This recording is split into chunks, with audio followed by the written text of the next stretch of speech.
یہ تو قیامت سے پہلے جو شہداء جو جنت میں جائیں گے نا ان کی روحیں سبز رنگ کے پرندوں کے پیٹ میں ہوں گی، لیکن جو قیامت کے بعد جو کہ حساب کتاب اور سزا جزا سب کا فیصلہ ہو جائے گا، پھر جب جنت میں جائیں گے تو یہ انسانی جسم ہی ہوگا. تو انسانی جسم تو مطلب پاک نہیں ہے، مطلب ہاں مطلب یہ سارے نقائص سے پاک ہوگا، اس میں اس طرح کی بلغم نہیں آئے گا، نہ تھوک آئے گی، نہ نزلہ آئے گا، نہ بدبو ہوگی. یہ سب کچھ چیزیں جو ہیں وہ جنت میں یہ چیزیں نہیں ہوں گی. گندگیوں سے تھوڑی بہت نہیں، بہت حقیقت کیا ہم نہیں جان سکتے، ٹھیک ہے، لیکن ہم اسی طرح انسانی جسم میں جائیں گے. 33 فٹ ہائٹ ہوگی، 33 ایئرس ایج ہوگی، اور ہائٹ جو ہے وہ آدم علیہ السلام کی ہوگی. آدم علیہ السلام کی ہائٹ میں حدیث میں آتا ہے، میرے ذہن میں لمبی ہائٹ تھی، میرے ذہن میں نہیں آ رہا کہ کتنی ہائٹ تھی ایگزیکٹلی، حدیث میں ہے اس کا، ہے آپ کے 60 کیوب، ہاں 60 فٹ پتہ نہیں، بہرحال تو حدیث میں ایگزیکٹ ورڈز ہیں، میرے علم میں ابھی ذہن میں نہیں آ رہے. تو بہت لمبی ہائٹ ہے، ٹھیک ہے. تو اور یہ جو حافظ ہیں اور عمل بھی کر رہے ہیں قرآن پہ اور یاد بھی ہے انہیں، تو ان کا کیا مقام ہے جنت میں؟ ان کا جو ہے وہ جنت والا قیامت کے دن ان سے کہا جائے گا کہ قرآن ترتیل کے ساتھ ٹھہر ٹھہر کے پڑھ، جیسے کہ تو دنیا میں ٹھہر ٹھہر کے پڑھا کرتا تھا، اور اس کو جو ہے یعنی دنیا میں کتنا ریوائز کرتا تھا حافظ. ایک حافظ کو اپنے حفظ کو برقرار رکھنے کے لیے کتنا پڑھنا پڑتا ہے، روز بہت زیادہ پڑھنا پڑتا ہے. تو جیسے کہ تو دنیا میں پڑھتا رہتا تھا، تو ایسے ہی پڑھتا رہے اور جنت کے منازل طے کرتا جا، اور تیری منزل وہاں ہوگی جہاں پہ تو اپنی قرأت کو ختم کرے گا. تو حفظ جیسے وہ روانگی کے ساتھ، فلو کے ساتھ پڑھتا تھا دنیا میں، تو آخرت میں بھی وہ فلو کے ساتھ پڑھتا رہے گا، اور جنت کے درجات جو ہے وہ چڑھتا رہے گا. تو جنت کے اگر درجات چاہیے تو جو حافظ نہیں ہے وہ حافظ بنے نہیں. میں یہ نہیں کہہ رہا، اتنا مشکل ٹاسک نہیں دے رہا، لیکن کچھ نہ کچھ صورتیں حفظ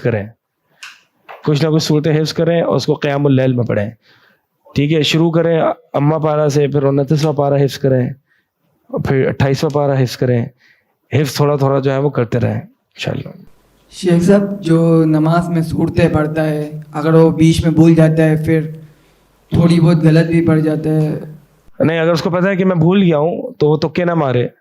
اگر تو نفل نماز ہے تو اگر اس کو چاہیے کہ وہ اس کو پتہ ہے کہ وہ بھول جاتا ہے، اس کا حفظ کچا ہے، تو وہ مصحف اپنے پاس رکھے. لیکن پڑھتا ترتیب کے ساتھ ہے، اگر بھول جاتا ہے مطلب پھر بعد میں یاد آ جاتا ہے یہ صورت اس کے آگے یہ آیت کے آگے یہ آیت ہے، لیکن یہ آیت کے آگے یہ آیت. یہ نفل نماز ہے، فرض ہے. فرض میں تو فرض میں کوشش کریں جو صورتیں آپ کو پختہ حفظ ہو وہی پڑھیں، ٹھیک ہے. اور نفل میں جو ہے وہ اپنے ساتھ جو ہے وہ مصحف لے کے پڑھیں، یعنی اپنے جیب میں رکھ لیں یا اپنے سائڈ پہ ٹیبل پہ کہیں بھی رکھ لیں، اور جیسا آپ پڑھتے ہیں اگر کہیں اٹک جائے تو مصحف اٹھا کے دیکھ لیں، پھر واپس سے رکھ دیں. یا پھر مصحف کو یوں کر کے جو ہے مصحف ہاتھ میں رکھ کے یوں بند کر کے چھوٹا مصحف رکھیں، اور اس کو ہاتھ میں یوں رکھ کے یوں پڑھیں نماز. اگر کوئی بھول جاتے تو مصحف اٹھا کے یوں دیکھ لیں اور پھر واپس یوں رکھ دیں.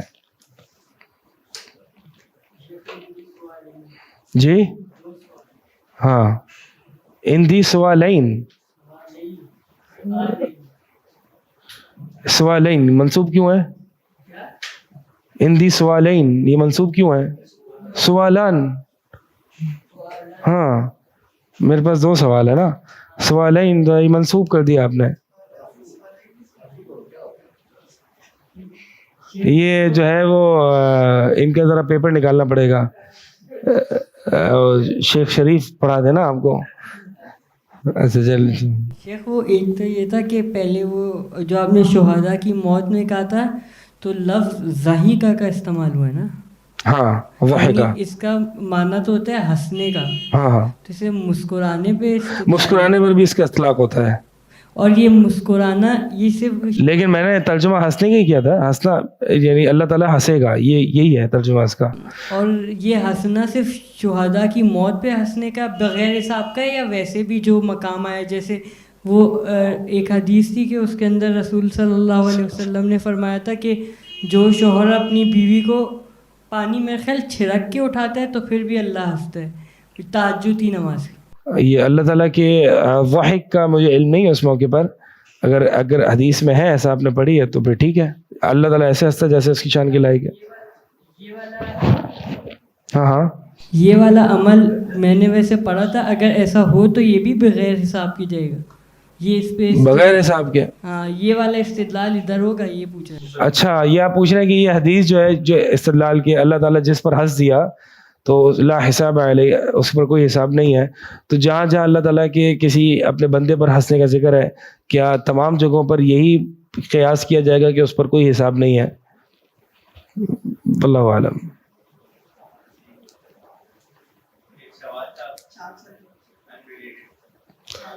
ٹاپک سے ریلیٹڈ سوالات ختم ہو گئے؟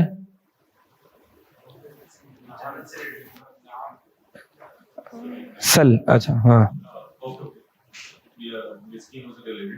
کہ سورہ مدثر میں آتا ہے نا کہ جنتی جہنمیوں سے سوال کریں گے کہ آپ کو کیا چیز جہنم میں لے آئی، تو ان میں سے کچھ نشانیاں بتائیں گے. ان میں سے ایک تھی کہ ہم مسکینوں کو کھانا نہیں کھلاتے تھے. پہلی بولیں گے کہ ہم نماز نہیں پڑھتے تھے، دوسری ہم مسکینوں کو کھانا نہیں کھلاتے تھے. تو شیخ مسکینوں کو کھانا نہ کھلانے کی وجہ سے وہ جہنم میں آ گئے، تو مسکینوں کو کھانا کھلانا کیا فرض ہے؟ ہاں، لم نکن من المصلین ولم نکن نطعم المسکین، تو یہ جو ہے نا یہ کافر ہے، ٹھیک ہے. اور مسکینوں کو کھانا نہ کھلانا یہاں پہ اگر وعید ہے تو پھر یہاں پہ فرض معنی میں لیا جائے گا، یعنی زکوٰۃ کے بارے میں، کیونکہ زکوٰۃ کے مصارف میں ایک وہ ہے وہ مسکین بھی ہے نا، فقراء و مساکین. کیونکہ نفلی صدقے پر جو ہے وہ وعید نہیں ہے، نفلی صدقہ نہ کرنے پر وعید نہیں ہے. ہاں میں نے ثواب نہیں، یہ کافر ہے، یہ جہنم میں سوال. اور ما سلککم فی سقر قالوا لم نک من المصلین، کہ تمہیں سقر میں یعنی آگ میں کس چیز نے ڈال دیا. اچھا ایک سیکنڈ بس، ٹھیک ہے، سوالات ہو گئے.